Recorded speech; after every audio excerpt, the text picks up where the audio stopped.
जी अमित शाह उछल उछल के कहते यह देश बर्बाद हो गया परिवारवाद में। मैं पूछना चाहता हूं मोदी जी जरा बताइए, मोटी गर्दन लेकर के आपके बगल में अमित शाह बैठते, जय सिंह कौन है, जैसा कौन है जो अमित शाह आपके बगल में बैठते, बिना कभी क्रिकेट का बल्ला पकड़े भारतीय क्रिकेट बोर्ड ऑफ इंडिया का अध्यक्ष बन गया। यह परिवारवाद नहीं तो क्या है। और भारतीय जनता पार्टी को चेतावनी देने के लिए आए हैं कि देश की जनता जो तुम कहते थे कि हम भ्रष्टाचार मुक्त है, वो चेहरा देश की जनता आज देख चुकी है कि तुम भ्रष्टाचार मुक्त नहीं, तुम भ्रष्टाचार युक्त हो और पैसे को अपना छिपाना चाहते हो। सावधान हो जाए, स्टेट बैंक ऑफ इंडिया सावधान हो जाए और सार्वजनिक करो इन चंदों को, चाहे किसी भी दल का हो। इससे अधिक चंदे भारतीय जनता पार्टी को आया। मात्र 2022-23 का एक आंकड़ा देता हूं आपको, जो पार्टी कहती है कि भाई हम भ्रष्टाचार से मुक्त हैं। 729 करोड़ एक साल में उन्हें चंदा आया, 729 करोड़ 2022-23 में। और सारी पार्टियों का चंदा जोड़ दीजिएगा, कांग्रेस पार्टी हो, कम्युनिस्ट पार्टी हो, आप हो, लालू जी की पार्टी हो, अखिलेश जी की पार्टी हो, बसपा हो, सपा हो, महाराष्ट्र की पार्टी हो, तमाम पार्टियों के चंदे को जोड़ दीजिएगा तो इनके पार्टी का चंदा 5 गुना ज्यादा। लेकिन एसबीआई बैंक जिसके सामने हम सब खड़े हैं, चोर चोर मौसेरा भाई बन गए ये लोग। इन लोगों ने कह दिया कि हमारा हिसाब किताब अभी क्लियर नहीं है, सुप्रीम कोर्ट में हलफनामा दे दिया कि हम अभी इसको सार्वजनिक नहीं कर सकते, इसलिए बैंक को चेतावनी देने के लिए आए हैं। उनके कारणों को आप सबको पता है। उनके कारण क्या है? भाई राजनीतिक पार्टियां चंदे से चलती है, सबको पता है। उसके लिए एक्ट बना हुआ है कि भाई चंदे पार्टियां लेंगी, चंदे लेने की छूट है। छोटा चंदा ले, बड़ा चंदा ले। जब तक कांग्रेस का जमाना था उसमें पारदर्शिता था, यानी कोई चंदा देगा तो उसका नाम सामने आएगा। लेकिन भारतीय जनता पार्टी जब से आई, मोदी जी प्रधानमंत्री बने, उन्होंने कानून में परिवर्तन किया और कहा हम बॉन्ड के माध्यम से चंदा लेंगे। और वो बॉन्ड कौन देगा हमें बताने की जरूरत नहीं होगी, हमारे खाते में किसने पैसा दिया। इस कानून को चैलेंज किया, देश के कई लोगों ने, सुप्रीम कोर्ट में बहस चली, संविधान के बेंच ने फैसला दिया कि चंदा लेने का राजनीतिक पार्टी को छूट है। लेकिन चंदा किसने दिया? चंदा दिया ये सभी राजनीतिक पार्टियों को बताना होगा, ये सार्वजनिक करना होगा। और सबसे अधिक चंदे भारतीय जनता पार्टी को आया। मात्र 2022-23 का एक आंकड़ा देता हूं आपको, जो पार्टी कहती है कि भाई हम भ्रष्टाचार से मुक्त हैं। 729 करोड़ एक साल में उन्हें चंदा आया, 729 करोड़ 2022-23 में। और सारी पार्टियों का चंदा जोड़ दीजिएगा, कांग्रेस पार्टी हो, कम्युनिस्ट पार्टी हो, आप हो, लालू जी की पार्टी हो, अखिलेश जी की पार्टी हो, बसपा हो, सपा हो, महाराष्ट्र की पार्टी हो, तमाम पार्टियों के चंदे को जोड़ दीजिएगा तो इनके पार्टी का चंदा 5 गुना ज्यादा है। इसलिए भारतीय जनता पार्टी मुंह छिपा के चलना चाहती है। सुप्रीम कोर्ट ने कह दिया कि आपको इतने तारीख तक सार्वजनिक करना है, लेकिन एसबीआई बैंक जिसके सामने हम सब खड़े हैं, चोर चोर मौसेरा भाई बन गए ये लोग। इन लोगों ने कह दिया कि हमारा हिसाब किताब अभी क्लियर नहीं है। सुप्रीम कोर्ट में हलफनामा दे दिया कि हम अभी इसको सार्वजनिक नहीं कर सकते, इसलिए बैंक को चेतावनी देने के लिए आए हैं कि ये पैसा देश का है, ये पैसा देश की जनता का है। तुम इस हिसाब को छुपा नहीं सकते। तुम चोर का साथी चोर चोर बन नहीं सकते। यह बैंक तुम्हारे बाबूजी का नहीं है। बैंक पर देश का मोहर लगा है, देश की जनता का मोहर लगा है। तुम्हें सार्वजनिक करना होगा। और भारतीय जनता पार्टी को चेतावनी देने के लिए आए हैं कि देश की जनता, जो तुम कहते थे कि हम भ्रष्टाचार मुक्त हैं, वो चेहरा देश की जनता आज देख चुकी है कि तुम भ्रष्टाचार मुक्त नहीं, तुम भ्रष्टाचार युक्त हो और पैसे को अपना छिपाना चाहते हो। बहनों भाइयों, इसी बात को लेकर हम सब धरना पर बैठे हैं। मैं आपसे पूछना चाहता हूं, जरा हमें हाथ उठा के बताना कि जो चंदा लिया उसे बताना चाहिए कि नहीं? क्या बताना चाहिए कि नहीं? मास्टर साहब, बताना चाहिए कि नहीं? अगर आपने चोरी नहीं किया तो क्यों नहीं बताइएगा? आखिर आपने चोरी किया है तब तो आप बताना नहीं चाहते। और भारतीय जनता पार्टी के लोगों कान खोल के सुन लो, लोग जान चुका है तुम्हारे चोरी के तरीके को। अब तुम्हारा अधिक दिन ज्यादा नहीं है कि चोरी भी करोगे और सीना चोरी भी करोगे। हम सब धरने पर आए हैं कि देश की जनता असलियत को जान सके। एसबीआई सावधान हो जाए, स्टेट बैंक ऑफ इंडिया सावधान हो जाए और सार्वजनिक करो इन चंदों को, चाहे किसी भी दल का हो। यही हम सब कहने के लिए आए। आज बड़ी चर्चा होती है देश में। मोदी जी, अमित शाह उछल उछल के कहते कि यह देश बर्बाद हो गया परिवारवाद में। मैं पूछना चाहता हूं मोदी जी, जरा बताइए, मोटी गर्दन लेकर के आपके बगल में अमित शाह बैठते, जय सिंह कौन है, जैसा कौन है जो अमित शाह आपके बगल में बैठते, बिना कभी क्रिकेट का बल्ला पकड़े भारतीय क्रिकेट बोर्ड ऑफ इंडिया का अध्यक्ष बन गया?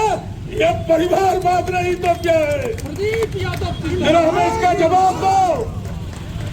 जिसने कभी बैट छुआ नहीं, क्रिकेट का बॉल फुटबॉल बॉल के बराबर इतना भी ज्ञान नहीं, वो देश के बीसीसीआई का अध्यक्ष बन गया। क्या ये परिवारवाद नहीं तो क्या है? मैं दूसरा सवाल पूछना चाहता हूं। कई नाम है, पंकज सिंह का नाम आप सबने सुना होगा, उत्तर प्रदेश से विधायक है, भारतीय जनता पार्टी के प्रधान महासचिव है। स्टेट उत्तर प्रदेश के कौन है? पंकज सिंह। देश के बड़े मंत्री जो आप सब जानते हैं, मोदी जी के बगल में बैठते हैं, कौन है वो? राजनाथ सिंह के बेटे हैं। क्या ये परिवारवाद नहीं तो क्या है? बड़ी परिवारवाद पर चर्चा करते हो। पीयूष गोयल का आप सबने नाम सुना होगा। पीयूष गोयल अभी मंत्री है, इनके पिताजी भी अटल बिहारी वाजपेयी के साथ मंत्री थे। ये परिवारवाद नहीं तो क्या है? अभी बांसुरी जो बज रही है दिल्ली में, बांसुरी स्वराज, क्या चतुर्भुज भाई किसकी बेटी है? सुषमा स्वराज। क्या ये परिवारवाद नहीं तो क्या है? जरा हमें कोई बताए। मैंने आपका बेटा बेटी हो गया तो वो परिवारवाद नहीं। और जिस परिवार ने देश के खातिर अपनी कुर्बानियां दे दी, पूरी संपत्ति दे दिया, पंडित नेहरू से लेकर उनके पिताजी ने अपनी इलाहाबाद की पूरी संपत्ति अरबों खरबों को देश के नाम सौंप दिया।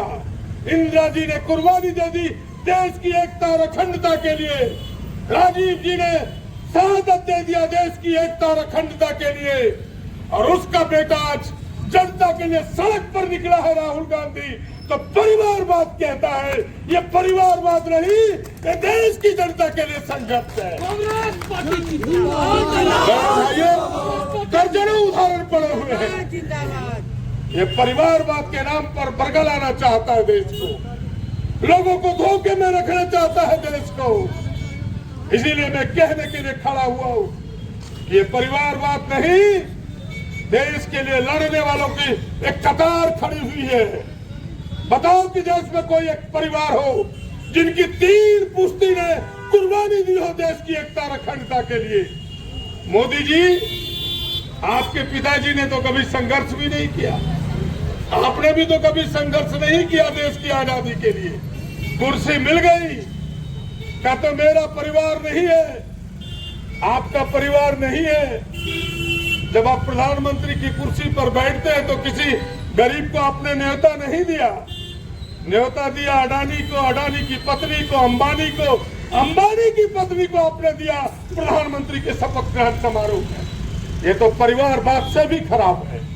ऐसे लोग जो देश की संपत्ति को मुट्ठी में करना चाहता है। एक ईस्ट इंडिया कंपनी आई देश में, देश को गुलाम कर दिया, और आज मोदी जी उसी रास्ते पर जा रहे हैं। अडानी और अंबानी के हाथों देश की सारी संपत्ति को गुलाम करने जा रहा है। ये परिवारवाद से भी ज्यादा खतरनाक है। एसबीआई कैसे खड़ा है आप सबको पता होना चाहिए। ये सारे बैंक चंद महाजनों के हाथ में था। इंदिरा जी देश की प्रधानमंत्री थी, आप सबको पता होगा। 1969 में इंदिरा जी ने कड़ा फैसला लिया, और वो फैसला क्या था कि रातों रात दुनिया के इस देश के जितने महाजनी बैंक था, सारे बैंकों का राष्ट्रीयकरण कर दिया, यानी देश के लिए समर्पित कर दिया। और आज उल्टे मोदी जी चल रहे हैं। आज देश के समर्पित बैंकों को चंद महाजनों के हाथ में करने जा रहा है। खुद बैंक के लोगों ने भी उसका विरोध किया है, बैंक कर्मियों ने भी उसका विरोध किया है। तो हमें बताएं कि वो कांग्रेस का रास्ता बेहतर था कि मोदी जी का रास्ता बेहतर है। लोग सारी बातों को धीरे धीरे समझ रहे हैं। मोदी जी की असली क्या है और नकली क्या है। बहुत दिनों तक ये असली नकली का खेल अब ज्यादा दिनों तक चलने वाला नहीं है। जो असली है वो असली सामने आएगा, नकली की पहचान होगी, और 2024 में जनता उसका माकूल उत्तर देगी। मैं यही कहने के लिए खड़ा हुआ। जनता सारी बातों को समझ रही है। आप कहने लगते हो कि भाई जब कल्याणकारी योजनाओं में कोई सरकार पैसे देती है तो आप कहने लगते हैं कि सरकार राबड़ी बांट रही है, और आप बड़े बड़े सेठ घरानों को पैसे देते हो तो वो क्या रसगुल्ले का बांट होता है? जरा हमें कोई उत्तर दे। वो राबड़ी बांट नहीं है। कितने लोन माफ हुए जरा हमें बताए कोई।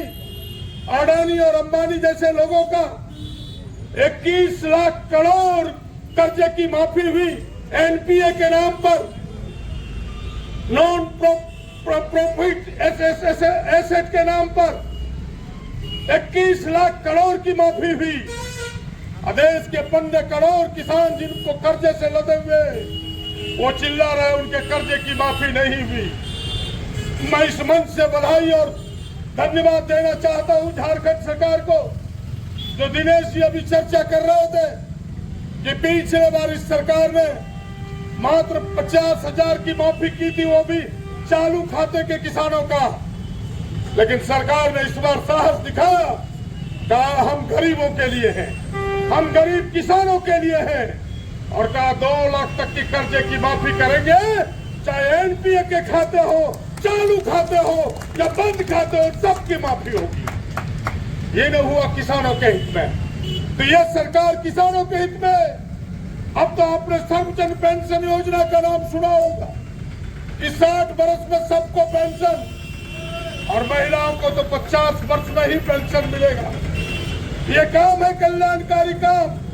आपके बच्चे जो हॉस्टल में रहते थे, पिछड़ों के बच्चे, आदिवासी के बच्चे, दलित के बच्चे, अल्पसंख्यकों के बच्चे, उन बच्चों को भोजन का जुगाड़ करना पड़ता था, घर से चावल आटा लाना पड़ता था, आपको पैसे भेजने पड़ते थे।